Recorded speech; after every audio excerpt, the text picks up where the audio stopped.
So let's get started learning about chart patterns and interpretations. Now, if you notice on your screen, there is a guide to chart patterns, a PDF that I've put together for everybody. Please make sure you click on the download button to download it to your computer, your laptop, your mobile device, your tablet now, because once this class is over, it is inaccessible. There's nobody you can call and ask for it. Nobody can email to get it. It's only available during the live class. So please click on the download button and save it for yourself right now. Then you can transfer it to any other device you want. Okay, so now let's talk about technical analysis. Technical analysis refers to the study of the financial markets based on price movement. It uses the assumption that price of an asset reflects all the information about that asset, including market sentiment, as well as its perceived value. Charting refers to technical analysis that is performed through careful inspection of an asset price data for identifications of well-known patterns that emerge in prices. For example, head and shoulders, channels, triangles, and wedges. Technical analysis is not just about technical indicators. Technical analysis is about anything and everything that has to do with a chart. And even though most new traders hear about MACD and RSI and stochastics and learn all these things about all these indicators to tell you to do this, to do that, to give you a signal to do this.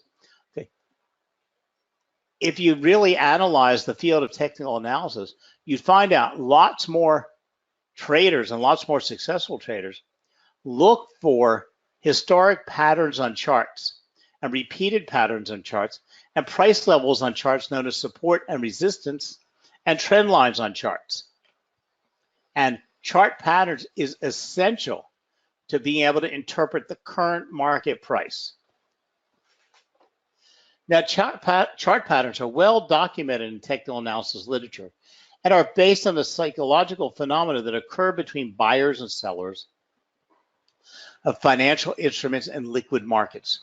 Pattern formations do not form a trading system, but rather provide an indication of the future trend of an asset as price breaks key psychological barriers in the form of support and demand and support and resistance lines. Now, there are numerous types of patterns, all named according to the shapes that the price graph form between support and resistance levels. The types are generally triangles, channels, wedges, and head and shoulders. Triangles being the most popular. Now, of course, tonight I'm going to show you my PowerPoint, easy to see patterns. But here, I'm going to pop one up. I have some live charts for you. And here we can see this is the current chart for Bitcoin. Okay. Now, what do we see? We see a very well-developed triangle. When we can identify this triangle, we can then start making some determinations about the market. Okay. As we see the price gets pushed closer and closer into the apex of the triangle, and the support and resistance lines close in, the buyers are being pushed into a very small area. At some given point, they're going to have to break out either upward or downward. So this is called a breakout, and it can be a break up or a break down. But we know as price gets stuck in the center, that pent-up demand is going to force something to happen. So in this case, we are expecting a strong break up will confirm the bullish trend continuation. So the resumption. So we saw price trending up. Move back to the triangle. We see a breakout.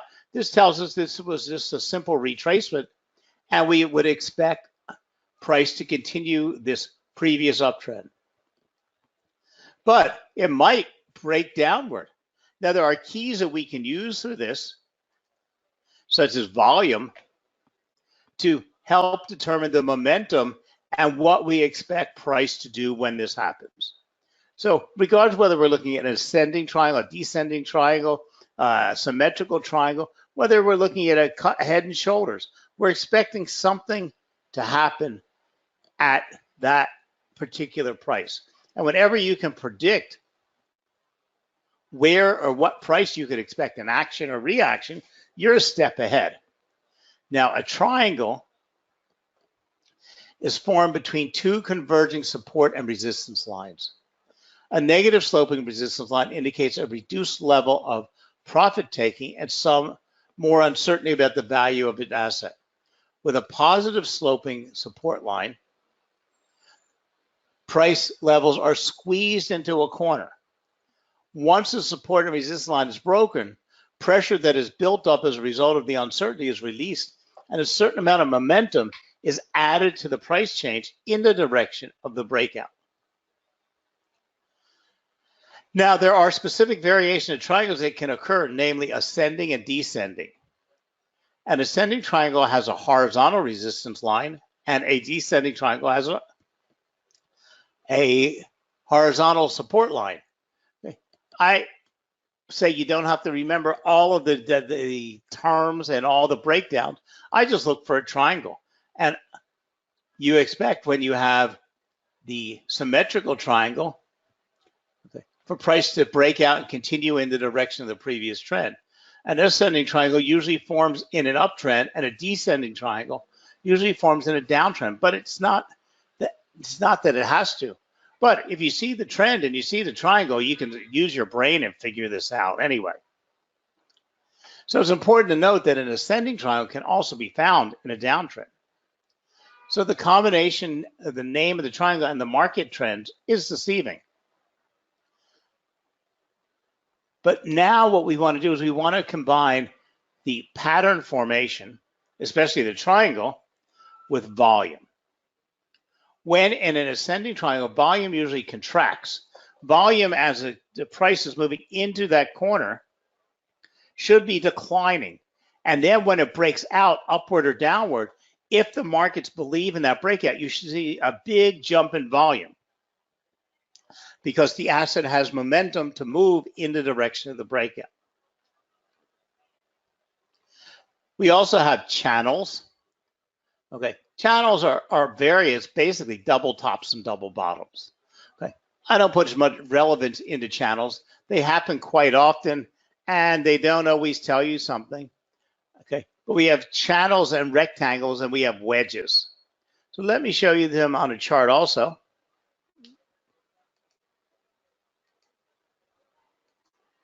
So here in oil, okay, we can see that we have a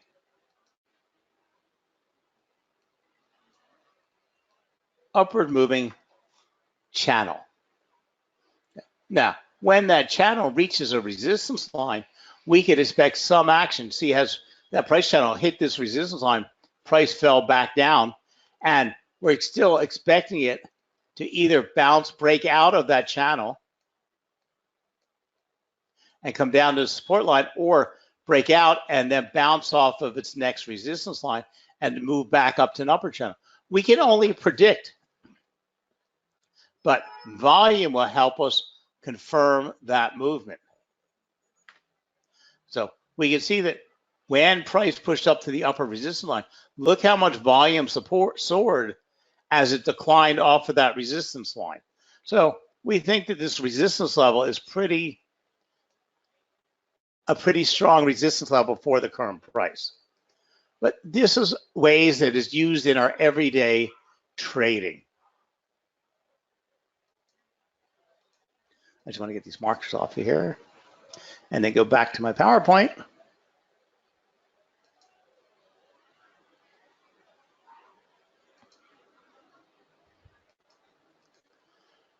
So we have up channels and down channels. Similar to a channel, we have a rectangle is a pattern formed between horizontal support and resistance lines.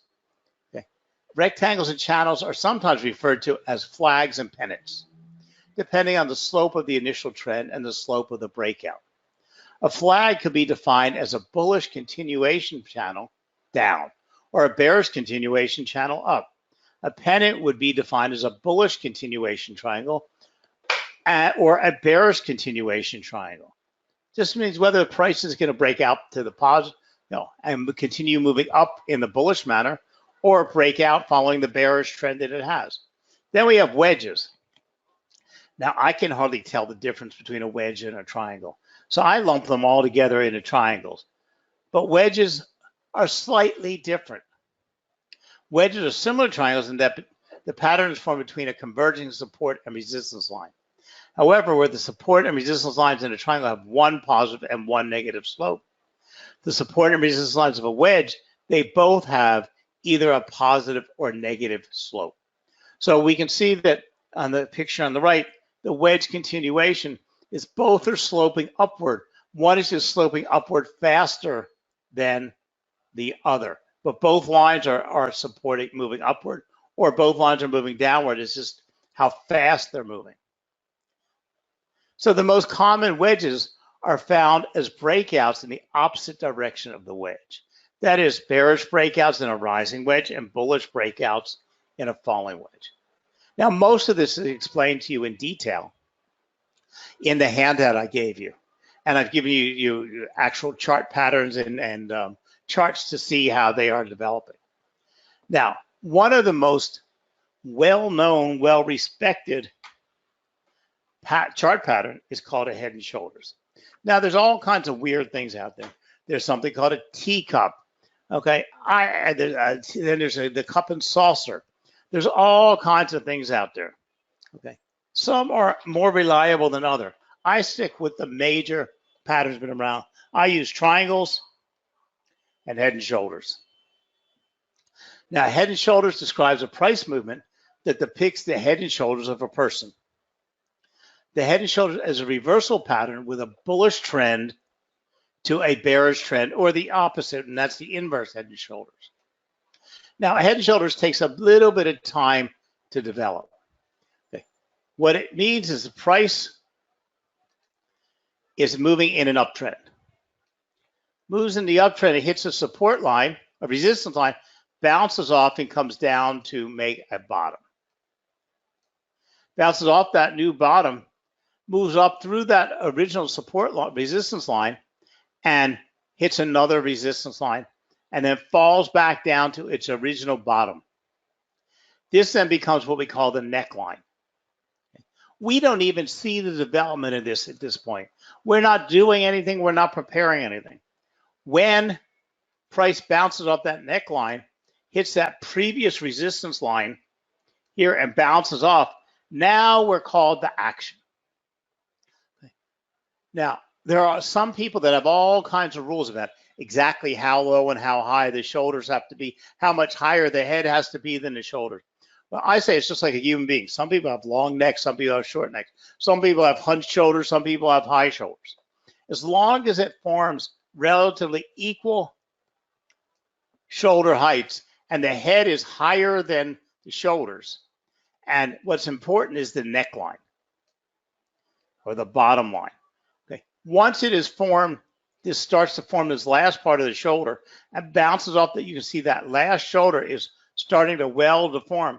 We can then start making some preparation for what to do when this price should break through that neckline and now continue down in a reversal of that previous uptrend.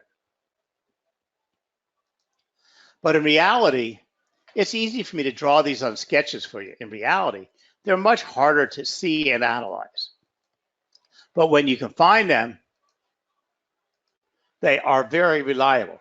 So here is the formation of a head and shoulders pattern. But as you see, it's not as beautiful as the rules. It follows the rules, but it's harder to see. Price moves up, forms the left shoulder. We don't even know this shoulder, but it hits a resistance level and falls back down. Bounces off, it comes back down to its support level, bounces off there and breaks through the resistance level and goes up higher, but then it comes back down and eventually comes down to this support line again, bounces off of there, comes to the resistance line, and what do we have? We now have the formation of the right shoulder And at this point, when it breaks this support line, we then have a reversal pattern in effect. So left shoulder, left shoulder, head, right shoulder, reversal. So as I said, it's not as easy in reality to see these, but because they take quite some time to develop, you have ample time to spot them and prepare for them. Uh-oh. Hold on, I'm just trying to get all my markings off here and get it cleaned up for you there. There we go. Now, a head and shoulders indicates both the end of a trend and the possible change in the direction of an asset's price. The given pattern is formed in an uptrend representing 3 peaks of market price arranged at different levels.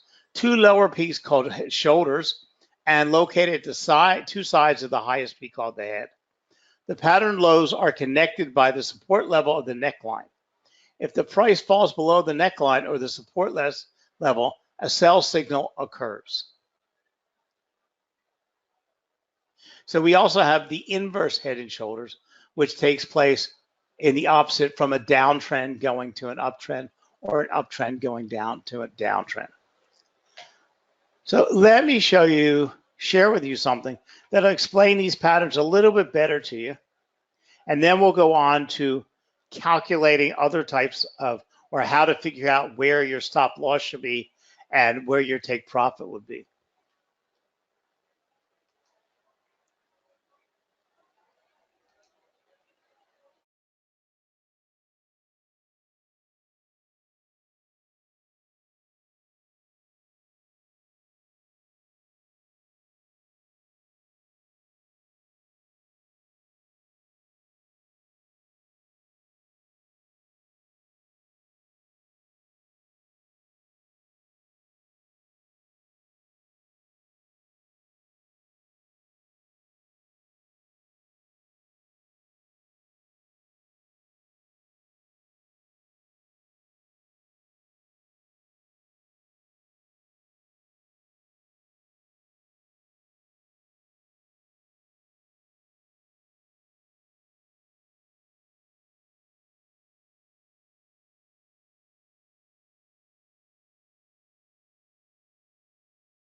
All right. So hopefully David did a better job, or his demonstration was a little bit better for you to understand the support and resistance lines and the momentum of triangle breakouts, and as well as rectangles and wedges and flags.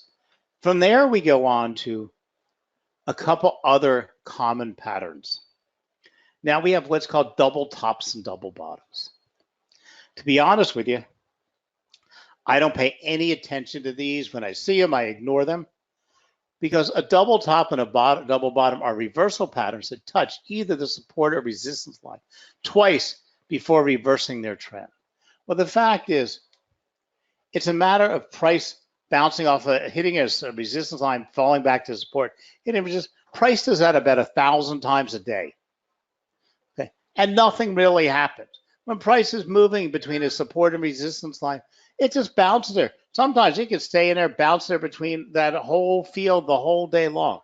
So to spend your time looking for double tops and double bottoms and trying to incorporate them into some type of a trading decision is really just a waste. Okay. But you should be aware of what a double top and a double bottom are. Double tops represent a trend reversal pattern which precedes an existing trend reversal. A double bottom represents a trend pattern which serves as an existing downtrend reversal. Now we go to the more interesting one, which is a triple top and triple bottom.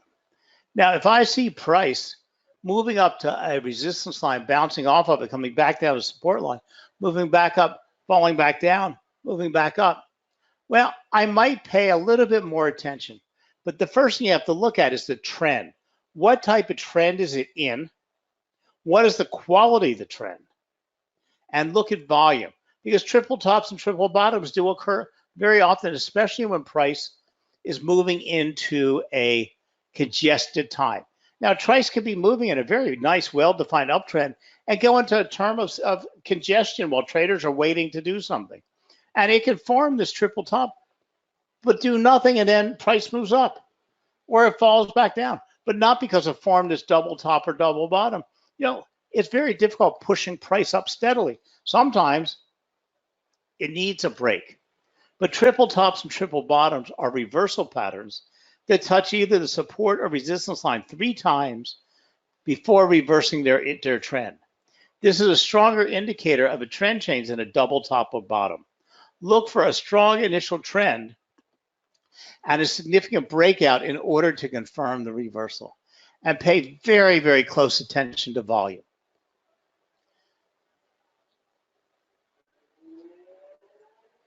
Now, it's important to measure the quality of the pattern, or the important measure of quality of a pattern is the trend that precedes it.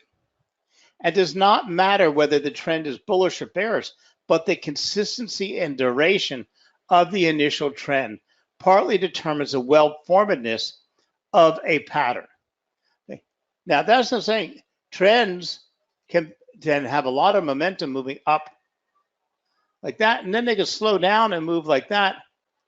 Okay. But is the quality of the trend, is it making good pushes or tops and good and eases, push and ease, push and ease, push, or is it a very weak trend that is all over the place, doing nothing, making it impossible for you to even interpret it outside of maybe using a moving average or something to determine a trend? A good trend makes higher highs and lower highs, higher highs and lower highs, depending whether it's an uptrend or downtrend. A weak trend could give you this, but it gives it to you all over the place, or it keeps breaking the trend line. You have to keep redrawing it, even though price is moving upward. So the quality of the pattern and the reliability of the pattern will be very much based on the quality of the trend. Now, the pattern is said to have broken out once it has crossed either the support or the resistance line. If the pattern broke out in the same direction as the preceding trend, it is called a continuation pattern. If the breakout is in the opposite direction, it is called a reversal pattern. For example, a pattern described as a bullish reversal triangle would mean that is a bullish signal, that is, the breakout was through the resistance line upward. Because it is a reversal pattern, that means the preceding trend was the opposite direction of the breakout. That means that the preceding trend was bearish, or it's coming out of a downward movement, got a bullish breakout, and has moved to a bullish continuation, or it's picking up its positive momentum. Okay. Now, the 6 most popular patterns are falling wedges, bullish triangles, bullish patterns, rising triangles, bearish rectangles, and bearish pennants. Now, there are ways to calculate your stop loss, your entry, and your target point. Okay. My friend pointed it out in the previous video, but you can calculate it by this distance. When the price breaks out, it's expected to have the distance from the breakout equal to, and I forget what they call this in a triangle, the street side of the triangle, but this amount. Okay. You can also determine where to put your stop loss by using where it had bottomed on these trends and place it below there. Okay. I've given this to you in the handout and explained it to you in the handout. Okay. These are just guidelines. Please don't calculate them and then determine your stop loss and profit point. You can use them to calculate where you need to put your stop loss and what your target point, so you can calculate your profit and loss ratio and your risk reward ratio and your risk management. But you need to define these a little bit more, and they work much better with candles when you can see the swing highs and the swing lows of the candlesticks. But remember, it's quality of trend and volume that will help give you the key answer. If you see a breakout and volume starts to move in upward, whether it's a breakout up or breakout downward, then you can then start applying these formulas or these processes for determining that, because the breakout should carry the equal momentum of the decline or the widest part of the triangle or of the rectangle or the pennant. So again, I've given this all to you as well as I can in that handout. Okay. Now, this basic formula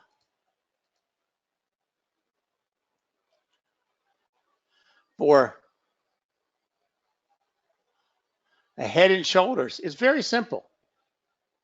Okay. All the formulas are very simple. In order to calculate your target price, you would simply take the neckline. Okay, so let's say in this case, say our neckline was at 5, our head was at 10. Okay. Doesn't really matter where our left and right shoulder were. So the height of the distance from the neck to the head was 5 points. So we would take our target would be T is equal to the neckline, which is 5, minus the head in this case, which was 10, minus the neckline, and that would give us 5 minus 5, or 0, which would be here. And we can see that the equidistance is 5. If we would have sold here when it broke the neckline, we would have set our target point at this point and then calculated our risk reward ratio from that point. We would have used the head as our stop loss point.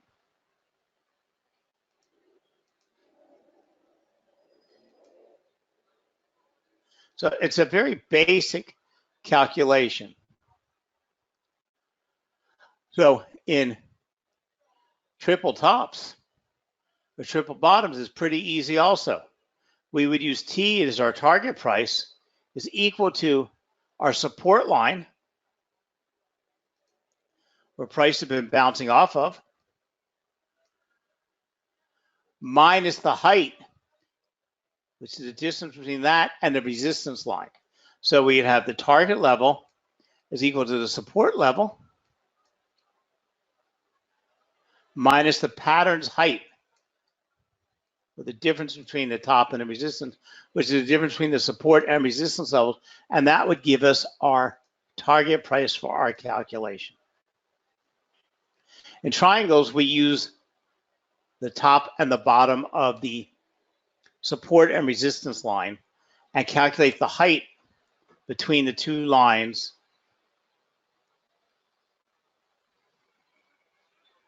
to give us our momentum or how to set our target price. So chart patterns aren't difficult to use. They're easy to spot, especially triangles on your chart.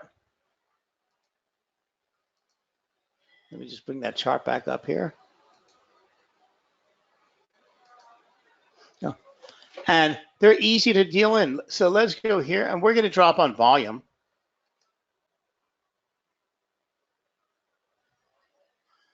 To our chart.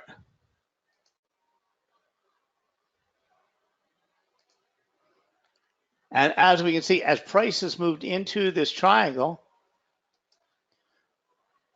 look at the decline in volume. And price continues to move down, but volume keeps contracting. And we're waiting, the buyers are waiting for something. They're all sidelined, and that's why the volume continues. So when we get the breakout, whether it's up or down, once we get that breakout, we should see, if the buyers believe in that, should see a jump in volume. And then we can then calculate what our momentum would be, which would be the distance between here and here, and then project it from that breakout to what level it should be. Now, these are not my formulas. These aren't things I made up for you. These are standard market calculations. Okay. So it's not some type of a strategy or some type of secret weapon I'm giving you. These are just how the market operates. And you can add these into your trading very easily. I believe more in chart patterns than I do in anything else out there.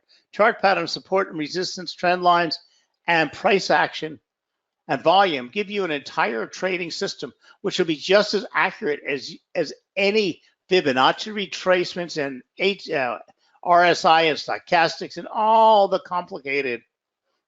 You can go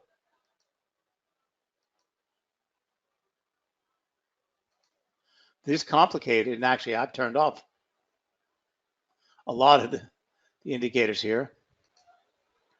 Okay. This is a very complex trading system, but it's not going to tell you any more than looking for that chart pattern to break out from the trend. You know, maybe they'll confirm some more and more for you, but making them overcomplicated isn't necessarily a good thing for trading. A simple little system involving price action is much better than all the indicators and oscillators you can use in the world.